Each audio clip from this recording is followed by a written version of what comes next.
بسم اللہ الرحمن الرحیم۔ عمران خان اور پی ٹی آئی نے مزاحمت کی نئی تاریخ رقم کر دی ہے۔ مزاحمت کی یہ داستان نہ صرف پاکستان کی تاریخ میں بلکہ دنیا کی تاریخ میں یقیناً سنہری حروف سے لکھی جائے گی۔ پی ٹی آئی کے گزشتہ روز کے ورچوئل جلسے کو مختلف سوشل میڈیا یوٹیوب، فیس بک اور ٹویٹر وغیرہ پر اب تک 1 کروڑ سے زائد لوگ دیکھ چکے ہیں۔ مزے کی بات ہے کہ پی ٹی آئی کے اس جلسے میں عمران خان شریک نہیں تھے۔ آپ یہ بات آسانی سے کہہ سکتے ہیں کہ اگر عمران خان اس ورچوئل جلسے میں بنفس نفیس شریک ہوتے تو تعداد آسانی سے 1.5 کروڑ تک پہنچ جاتی۔ ایسی مقبولیت تو پاکستان کی پوری تاریخ میں یقیناً کسی کو حاصل نہیں ہوئی، بلکہ عصر حاضر میں پوری دنیا میں عمران خان کے سوا کسی دوسرے کو ایسی مقبولیت حاصل نہیں ہو سکی۔ مزے کی بات یہ ہے کہ یہ مقبولیت عمران خان کو اس وقت حاصل ہوئی کہ جب ریاست کے ادارے عمران خان کے اولین دشمن بن چکے ہیں۔ اسٹیبلشمنٹ اور 20 سے زائد سیاسی جماعتیں عمران خان کو حرف غلط سمجھ کر مٹانے کے درپے ہیں۔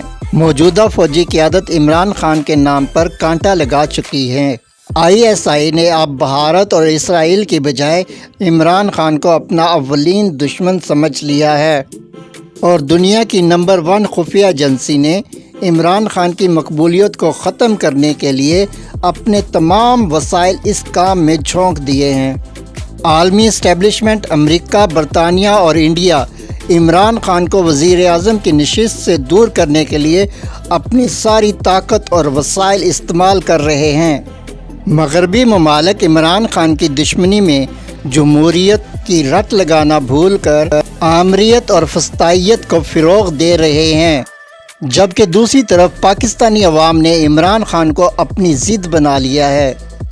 عدالتیں عمران خان کو ہر حالت میں سزا سنانے کے درپے ہیں، لیکن عوام نے عمران خان کو اپنا نصب العین بنا لیا ہے۔